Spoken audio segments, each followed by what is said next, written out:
হয়তো সেনাপ্রধানের সাথে তারেক রহমান সাহেবের কথা হলেও হতে পারে, কিন্তু জামাতের আমিরের সঙ্গে তার যে বৈঠক এবং তার নিজ মুখ দিয়ে তিনি যেভাবে আমিরে জামাত শব্দটি উচ্চারণ করেছেন অত্যন্ত শ্রদ্ধা এবং সম্ভ্রমের সাথে, এটি দল হিসেবে জামাতকে যে কতটা এগিয়ে দিয়েছে এইটা এখন হাড়ে হাড়ে বিএনপি টের পাচ্ছে। যে সমস্ত জায়গাগুলো বিএনপির সম্পদ ছিল, যেমন সৌদি আরব, পাকিস্তান, চীন, এই জায়গাগুলোতে জামাত ঢুকে গেছে এবং সমপর্যায়ের। এখন যদি চীন বিএনপির 5 জনকে দাওয়াত করে তাদের দেশ ভ্রমণ করার জন্য, এক সপ্তাহের মধ্যে জামাতের 10 জনকে তারা দাওয়াত দেয় ভ্রমণ করার জন্য। এবং আপনারা জানেন যে কাতারে পাক ভারত উপমহাদেশে রাজনীতির অনেক কিছু মীমাংসিত হয়েছে, এমনকি মধ্যপ্রাচ্যের অনেক কিছু মীমাংসিত হয়েছে কাতারে। ইরান এবং সিরিয়ার যে গুরুত্বপূর্ণ বিষয়গুলো কাতারে মীমাংসিত হয়েছে, ফলে বাংলাদেশের এই বিষয়গুলো নিয়ে কাতারে বৈঠক হচ্ছে এবং সেখানে বিএনপির কেউ নেই, নো ওয়ান, এবং তারা মনেও করছে না যে বিএনপির কাউকে দরকার।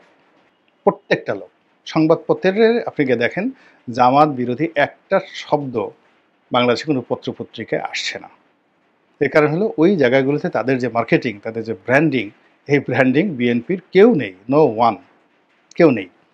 তো জামাত এই কাজগুলো কাদের দ্বারা করাচ্ছে? গুরুত্বপূর্ণ লোক দ্বারা করাচ্ছে। সরাসরি আমিরে জামাত যদি একজন ইউটিউবারকে ফোন করেন বা একজন ফেসবুকারকে ফোন করেন, অথবা তার অফিসে যান, তার বাসায় যান, বিদেশে যান, দেশে যান, তাহলে সেখানে যে ধরনের রিয়াকশন আসে, তো সেখানে যদি আপনি বিএনপি দেখা গেল একটা টেলিফোন করে শহীদুদ্দিন চৌধুরী অ্যানিকে পাঠানো হলো প্রথম আলো অফিসে, এটা হয় না। যেখানে মতিউর রহমান সাহেবের সঙ্গে যদি জামাতের আমির সরাসরি কথা বলেন, এখানে অ্যানি চৌধুরীকে দেওয়া হবে না, ইভেনকি সালাউদ্দিন সাহেব বললেও হবে না, মির্জা ফখরুল বললেও হবে না। তারা এটি মাজাহার সাহেবের মতো মানুষকে তারা কারাগার থেকে বের করে নিয়ে আসছে, অসম্ভব একটা বিষয়। অথচ বিএনপির লক্ষ লক্ষ নেতাকর্মীদেরকে আইনি সেবা দেওয়ার জন্য বিএনপির হাজার হাজার যে লয়ার আছেন তারা বিনামূল্যে জামাতের মতো কোনো একটি মামলা নিষ্পত্তি করে দিয়েছেন, কাউকে একটা টেলিফোন করেছেন, তাতে করেনই নাই, উল্টে ফেলে আওয়ামী লীগের মামলা কি করে বেশি টাকা নিয়ে সেই মামলায় জামিন করানো যায়, আওয়ামী লীগের নেতাদের পক্ষে দাঁড়ানো যায়, এই সকল মহাকেলেঙ্কারিতে ইতিমধ্যে বিএনপির অনেক আইনজীবী দাঁড়িয়ে গেছেন। তাদের দুটো সংগঠনকে মোকাবেলা করার জন্য যে লজিস্টিক সাপোর্ট দরকার, সেই সাপোর্টটি এখন ছাত্র শিবিরের আছে। আর এই কারণে কি হচ্ছে, 80-র দশকে বিএনপি দুর্বলতম অবস্থানে থেকেও শুধুমাত্র ছাত্র সংগঠনের উপর ভিত্তি করে তারা যেভাবে 1991 সালে একটা বিস্ময়কর নির্বাচনে জয়লাভ করেছিল একেবারে নিরপেক্ষভাবে জাস্টিস শাহাবুদ্দিনের অধীনে, ঠিক ওই পলিসিটা অনুসরণ করে এখন ইসলামী ছাত্র শিবিরের উপর ভর করে জামায়াতে ইসলামী ওইভাবে একটা নির্বাচনী বৈতরণী পার করা এবং তার যারা রাজনৈতিক প্রতিপক্ষ তাদেরকে মোকাবেলা করার জন্য যেভাবে এগিয়ে যাচ্ছে, তাতে প্রতিদিনই বিএনপি জামাতের কাছে ডাব্বা খাচ্ছে। আমি উদাহরণ একটা একটা করে বলি। যদি ধরেন সেনা বাহিনীর মধ্যে সেনাপ্রধান সহ অন্য যারা নেতৃবৃন্দ রয়েছে তাদের সঙ্গে জামাতের যে সম্পর্কটা, এটি প্রকাশ্য। বিএনপির যদি কারোর সাথে সম্পর্ক থাকে সেটা হলো গোপন, পরকীয়া বা অন্য অভিধায় আপনি অভিহিত করতে পারেন। হয়তো সেনাপ্রধানের সাথে তারেক রহমান সাহেবের কথা হলেও হতে পারে, কিন্তু জামাতের আমিরের সঙ্গে তার যে বৈঠক এবং তার নিজ মুখ দিয়ে তিনি যেভাবে আমিরে জামাত শব্দটি উচ্চারণ করেছেন অত্যন্ত শ্রদ্ধা এবং সম্ভ্রমের সাথে, এটি দল হিসেবে জামাতকে যে কতটা এগিয়ে দিয়েছে এইটা এখন হাড়ে হাড়ে বিএনপি টের পাচ্ছে। এবং সেই প্রথম দিন থেকে, অর্থাৎ আগস্ট মাসের 5 তারিখ থেকে দুপুরবেলা থেকে পরবর্তী এক সপ্তাহের মধ্যে জামাত প্রশাসনে সরকারের উপদেষ্টা মণ্ডলীর মধ্যে ডক্টর মোহাম্মদ ইউনূসের সঙ্গে, কূটনৈতিক পাড়াতে আমেরিকার সঙ্গে, চীনের সঙ্গে, কাতারের সঙ্গে, সৌদি আরবের সঙ্গে, তারপর আমেরিকার সঙ্গে, এরপর তুরস্কের সঙ্গে, এমনকি ভারতের সঙ্গে যে একটা ধারাবাহিক সম্পর্ক তারা গড়ে তুলেছে এবং এখন পর্যন্ত প্রতিটি সম্পর্ক তারা ওন করছে, তাদেরকে বলা হচ্ছে যে আহ, তারা ভারতের দালাল বা রয়ের এজেন্ট হয়ে কাজ করছে, আওয়ামী লীগের সঙ্গে তাদের সম্পর্ক হতে পারে, ইত্যাদি ইত্যাদি। তারা এলোমেলো কথাবার্তা বলছেন, এড়িয়ে যাচ্ছেন, কিন্তু সরাসরি ভারত মানে যাকে বলা হয় বিক্ষুব্ধ হতে পারে এরকম একটা শব্দ জামাতের মুখ থেকে উচ্চারিত হয়নি। 2 নম্বর হলো যে যে সমস্ত জায়গাগুলো বিএনপির সম্পদ ছিল, যেমন সৌদি আরব, পাকিস্তান, চীন, এই জায়গাগুলোতে জামাত ঢুকে গেছে এবং সমপর্যায়ের। এখন যদি চীন বিএনপির 5 জনকে দাওয়াত করে তাদের দেশ ভ্রমণ করার জন্য, 1 সপ্তাহের মধ্যে জামাতের 10 জনকে তারা দাওয়াত দেয় ভ্রমণ করার জন্য। এই যে এখন কাতারে একটা বৈঠক হচ্ছে, আমি যখন বৈঠক মানে যাকে বলা হয়, আজকে ভিডিওটি যেই দিন করছি বৃহস্পতিবার, মে মাসের 30 তারিখ, এই সময়টিতে কাতারে একটা বৈঠক হওয়ার কথা বা হচ্ছে, গোপন বৈঠক, যেটি নিয়ে আমরা সবাই জানি। সেখানে বলা হচ্ছে যে সেখানে জামাতের আমিরকে দাওয়াত করে নিয়ে যাওয়া হয়েছে।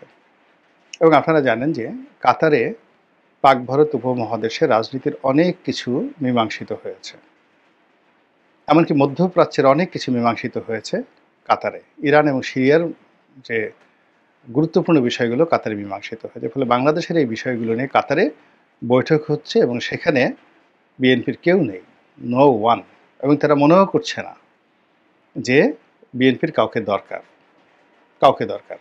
আর বিএনপির উপরে এবং নিচে তারেক রহমান সাহেব ছাড়া অন্য কেউ এখানে সিদ্ধান্ত গ্রহণ করার মতো কেউ আছে, এটা কেউ মনে করছেন না। আর 2 নম্বর হলো যে তাকে লন্ডনের বাইরে এনে তারপর তার সঙ্গে বৈঠক করা, অথবা লন্ডনে গিয়ে তার সঙ্গে বৈঠক করা, জনাব তারেক রহমানের সাথে বৈঠক করে এবং সেই বৈঠকের ফলাফলের উপর যাকে বলা হয় স্থির থাকা, যে উনি যেটা মুখ দিয়ে বলেছেন ওটা কিয়ামত পর্যন্ত বহাল থাকবে, এই মেসেজটি কূটনৈতিক অঙ্গনে এখন পর্যন্ত পৌঁছানো যায়নি। অন্যদিকে জামাত যাদের সঙ্গে সম্পর্কটা করে ফেলেছে তাদের মধ্যে এই মেসেজটি চলে গেছে যে এরা ইমানদার লোক, হকদার লোক, এরা এই কথা থেকে বাইরে যাবে না। ফলে কি হচ্ছে, জামাত এবং বিএনপির মধ্যে কূটনৈতিক অঙ্গনে তারা যে প্রতিযোগিতা করছে, সেই প্রতিযোগিতায় জামাত যে সুবিধাজনক অবস্থানে আছে অনেক কম জনসমর্থন নিয়ে এবং অনেক কম জনবল নিয়ে, কেবলমাত্র প্রযুক্তিগত কারণে, কৌশলগত কারণে। যেমন আমি ধরুন একটা ভিডিও করেছি, এখন একটা ভিডিও করলাম, ধরেন জামাতের আমির এর বিরুদ্ধে একটা কথা চলে গেছে, অথবা ধরেন একটা ভিডিও করলাম জামাতের কোনো একটা পলিসির বিরুদ্ধে চলে গেছে, পক্ষে চলে গেছে। তো যখন বিরুদ্ধে চলে যায় তারা প্রচণ্ড রকম, আমার কথা বলছি না, আমি এটা সবার ক্ষেত্রে, আপনি চিন্তা করেন যে অনেক ইউটিউবার আছে জামাতকে অকথ্য ভাষায় গালাগাল দিয়েছে, যাকে গালাগাল দিয়েছে তিনি তাকে টেলিফোন করেছেন, তার সঙ্গে কথা বলেছেন এবং যে কোনোভাবে হোক তাকে মিনিমাইজ করেছেন। প্রত্যেকটা লোক, সংবাদপত্রের আপনি গিয়ে দেখেন জামাত বিরোধী একটা শব্দ বাংলাদেশে কোনো পত্রপত্রিকায় আসছে না। এর কারণ হলো ওই জায়গাগুলোতে তাদের যে মার্কেটিং, তাদের যে ব্র্যান্ডিং, এই ব্র্যান্ডিং বিএনপির কেউ নেই, নো ওয়ান, কেউ নেই। তো জামাত এই কাজগুলো কাদের দ্বারা করাচ্ছে? গুরুত্বপূর্ণ লোক দ্বারা করাচ্ছে। সরাসরি আমিরে জামাত যদি একজন ইউটিউবারকে ফোন করেন বা একজন ফেসবুকারকে ফোন করেন, অথবা তার অফিসে যান, তার বাসায় যান, বিদেশে যান, দেশে যান, তাহলে সেখানে যে ধরনের রিয়াকশন আসে, তো সেখানে যদি আপনি বিএনপি দেখা গেল একটা টেলিফোন করে শহীদুদ্দিন চৌধুরী অ্যানিকে পাঠানো হলো প্রথম আলো অফিসে, এটা হয় না। যেখানে মতিউর রহমান সাহেবের সঙ্গে যদি জামাতের আমির সরাসরি কথা বলেন, এখানে অ্যানি চৌধুরীকে দেওয়া হবে না, ইভেনকি সালাউদ্দিন সাহেব বললেও হবে না, মির্জা ফখরুল বললেও হবে না। তো জামাত যে জিনিসগুলো করতে পারছে প্রশাসন থেকে শুরু করে সব জায়গাতে, ফলে কি হলো, তারা যা যা তাদের প্রাপ্য সমাজ থেকে, রাষ্ট্র থেকে, তারপর প্রশাসন থেকে, রাজনৈতিক যারা এলাই মিত্র রয়েছে তাদের থেকে, এবং যারা প্রতিদ্বন্দ্বী তাদের থেকে, এই জায়গাতে বলতে গেলে বিএনপি ডাব্বা খাচ্ছে। এখন ধরুন জামাতের আমির সরাসরি চরমোনাই পীরের সাহেবের সঙ্গে দেখা করছেন, সরাসরি তিনি হেফাজতের নেতাদের সঙ্গে দেখা করছেন নিজে গিয়ে, মানে তাদেরকে ডেকে এনে না। তো সেখানে যদি চরমোনাই পীর সাহেবের দরবারে মির্জা ফখরুল সাহেবও যান, ওটা হয় না। ওখানে জামাতের আমিরের জায়গাতে কেবলমাত্র তারেক রহমান সাহেবকে মানায়, আর কাউকে না, অথবা বেগম জিয়াকে।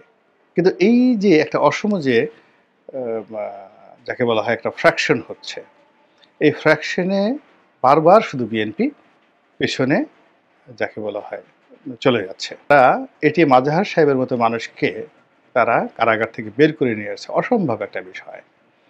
অথচ বিএনপির লক্ষ লক্ষ নেতাকর্মীদেরকে আইনি সেবা দেওয়ার জন্য বিএনপির হাজার হাজার যে লয়ার আছেন তারা বিনামূল্যে জামাতের মতো কোনো একটি মামলা নিষ্পত্তি করে দিয়েছেন, কাউকে একটা টেলিফোন করেছেন, তাতে করেনি নাই, উল্টে ফেলে আওয়ামী লীগের মামলা কি করে বেশি টাকা নিয়ে সেই মামলায় জামিন করানো যায়, আওয়ামী লীগের নেতাদের পক্ষে দাঁড়ানো যায়, এই সকল মহাকেলেঙ্কারিতে ইতিমধ্যে বিএনপির অনেক আইনজীবী দাঁড়িয়ে গেছেন।